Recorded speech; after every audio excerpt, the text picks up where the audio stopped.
नमस्कार दोस्तों, रेलवे की तरफ से आए एक बहुत बड़ा अपडेट। यदि आप स्लीपर में यात्रा करते हैं तो आप सावधान हो जाइए, या कि फिर आपका परिवार स्लीपर कोच में यात्रा करता है तो उसे भी सावधान करने की ज़रूरत है यहाँ पर।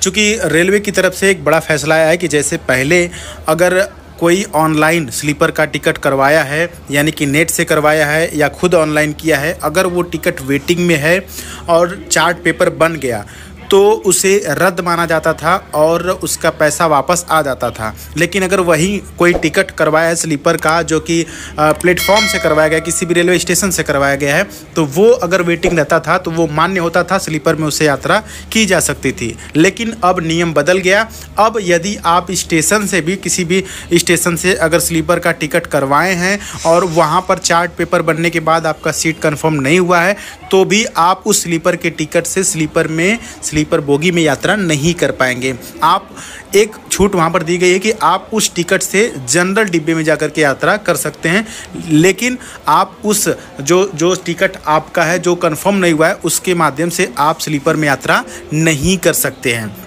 आप चाहें तो चार्ट पेपर जब बन गया, आपका सीट कंफर्म नहीं हुआ, तो आप जा कर के उसी स्टेशन से जहां आप टिकट करवाए हैं, अगर आपका सीट कंफर्म नहीं हुआ तो आप उसे कैंसिल करवा सकते हैं। लेकिन आपको वहां पर जाना पड़ेगा, कैंसिल करवाना पड़ेगा, क्योंकि जब आप उस टिकट को कटवाए थे तो वहां पर बैंक डिटेल आप नहीं दिए थे। वहां पर आप टिकट कैंसिल करवाएंगे, फिर आपका पैसा वहाँ पर रिफंड किया जाएगा। या कि फिर आपको ज़रूरी यात्रा करना है तो उस स्लीपर के टिकट को लेकर के आप जनरल बोगी में जाकर के यात्रा कर सकते हैं। तो दोस्तों, रेलवे की तरफ से एक बहुत बड़ा अपडेट आया है। आप कमेंट बॉक्स में कमेंट करके बताइए कि यह अपडेट सही है या कि फिर गलत है। एक नज़रिए से सही भी है और गलत भी है, आप अपनी राय ज़रूर दीजिएगा।